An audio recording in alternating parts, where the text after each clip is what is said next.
जगद्गुरू तुकाराम महाराजांचा पालखी सोहळा संसर या गावामध्ये मुक्कामी दाखल झाला आहे। मोठ्या संख्येने भाविक वारकरी या संसर गावामध्ये दाखल झाले आणि तुकाराम महाराजांची सेवा देखील या ठिकाणी सुरू आहे। दर्शनासाठी देखील लाखो भाविकांच्या रांगा लागल्याची चित्र या ठिकाणी आपण पाहू शकतो।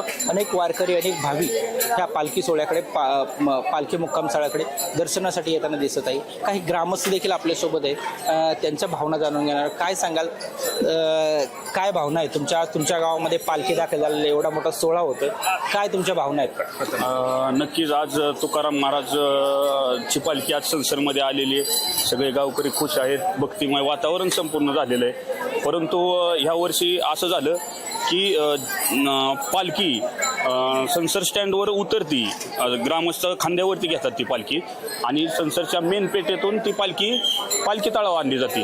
परंतु ह्या वेळेस पालखी तशी न करता पालखी सरळ पालखी महामार्गाने आणून बाजार तळातनं आणून तिथं नेलेली आहे। तर आम्ही त्याचा प्रथम निषेध करतो, कारण असं की 150 वर्षापासून गावातून पालखी ही मेन पेठेतून येत असते।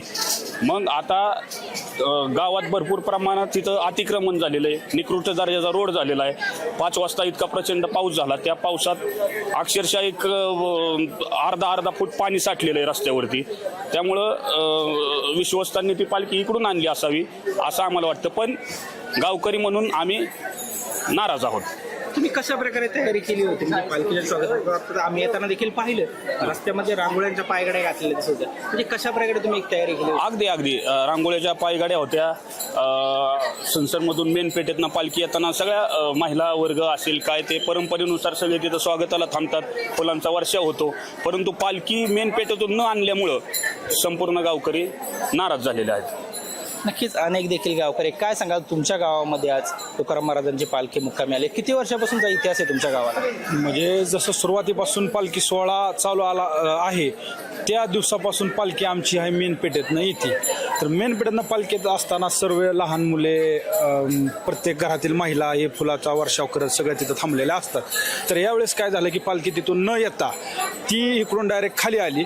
तर आम्ही विश्वस्तांशी संपर्क केल्यानंतर त्यांनी आम्हाला असं सांगितलं की आम्ही गेल्या वेळेसच ह्या सूचना ग्रामपंचायतीला केल्या होत्या की सदर तुमचं ग्रामपंचायत अतिक्रमण जास्त झाले, तर ग्रामपंचायतीने याच्याकडे न लक्ष दिल्यामुळे आमच्या सर्व वारकरी संप्रदायातील सर्व लोकांच्या भावना दुखावलेल्या आहेत। याला सर्वस्वी जबाबदार संसर ग्रामपंचायत आहे। तुम्ही काय सांगाल माऊली, एवढा मोठा सोहळा तुमच्या गावामध्ये होतोय, परंतु कुठेतरी अतिक्रमणामुळे पालखीला मार्ग बदलावा लागतो? गावकऱ्यांना वाईट ह्यासाठी वाटतं की 150 वर्षापूर्वीची अखंडित परंपरा मोडीत आली, त्यामुळे गावकऱ्यांचं मनातून एक निषेध व्यक्त केला आहे आणि गत वर्षी इथून पुढच्या वर्षी पेठेतून पालखी आणावी ही विनंती केलेली आहे। नक्कीच विनंती प्रशासन मान्य करेल, विश्वस्त मान्य करेल अशी आपण भावना। माऊली काय सांगाल, संसर गावाला किती वर्षापासूनची परंपरा आणि काय परंपरा आहे, कशा प्रकारे पालखीचं स्वागत होणार होतं आणि काय झाले? जेव्हापासून पालखी चालू झाली तेव्हापासूनची परंपरा आहे, 150 वर्ष झाली असतील आणि ही पालखी नेहमी पेठेतूनच येते त्यांनी सांगितल्याप्रमाणे। पण आता त्याच्यावरती इतकं अतिक्रमण आणि निकृष्ट दर्जाचं रोडचं काम झालेलं आहे, त्याच्यामुळे त्याच्यावरती पाणी साठलेलं त्यांनी बघितलं असेल विश्वस्तांनी, त्यामुळे म्हणले असतील ह्या रोडने पालखी नेण्यात काही अर्थ नाही, त्याला सर्वस्वी जबाबदार संसर ग्रामपंचायत आहे असं आमचं मत आहे। किती वर्षापूर्वीचा इतिहास आहे या पालखी सोहळ्याच्या? 150 वर्षापूर्वी।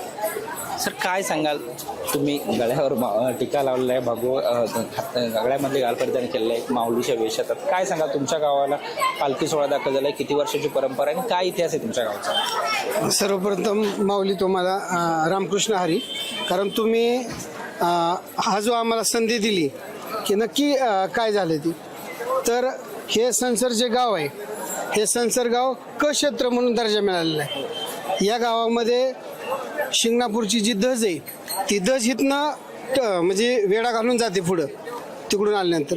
त्यानंतर एवढी मोठी परंपरा आहे, संत तुकाराम महाराजांच्या पालखीचा मुक्काम हा अतिशय आनंदी वातावरणात होतो आणि दरवर्षी म्हणजे जी लगबग असती ती करतात। यावेळी देखील तरुणांची अपेक्षा होती की आपण ST स्टँडपासून रथातनं पालखी खांद्यावर घ्यावी, प्रत्येकांच्या तरुणांच्या मध्ये आता तो उत्साह आहे।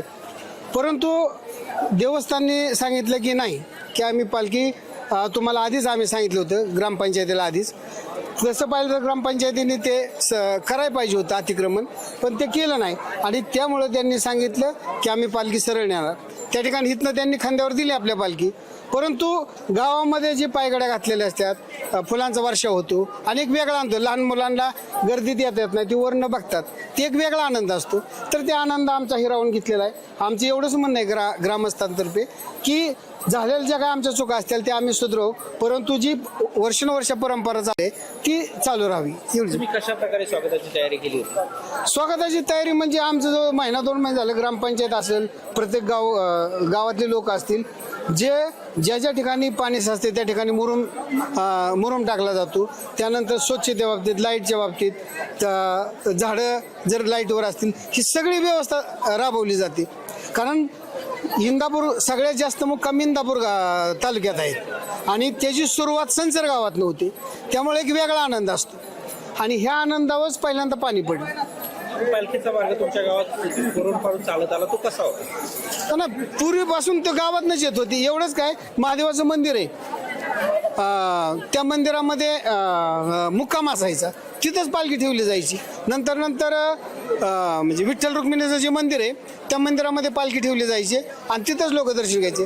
विश्वस्तांचं हे बी म्हणणं बरोबर आहे की आता दिवसेंदिवस संख्या वाढलेली आहे, पण संख्या जरी वाढलेली असती तरी काही परंपरा आहेत, त्या परंपरा मोडल्या नाहीत पाहिजेत. आपल्याला माहित आहे की बावड्यामध्ये मुक्काम हर्षवर्धन पाटील किंवा त्यांच्या बऱ्याचशा लोकांनी सांगितलं की सराटीचा मुक्काम हा बावड्यात यावा, परंतु तिथल्या लोकांनी सांगितलं की आमची ही परंपरा आहे आणि तिथनं अकलूजमध्ये मुक्काम 2 ते 3 किलोमीटरवर आहे, पण तरी देखील त्या ग्रामस्थांचं त्यांनी ऐकलं आणि सराटीमध्येच मुक्काम ठेवला. तसं आमच्या बी ज्या काय परंपरा आहेत त्या परंपरेला मग तरुणांना चूक वाटते ना.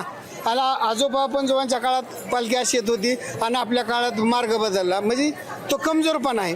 तरी आमची विश्वस्तांना एक विनंती आहे की त्यांनी जी नेहमीची परंपरा आहे ती परंपरा चालू ठेवावी.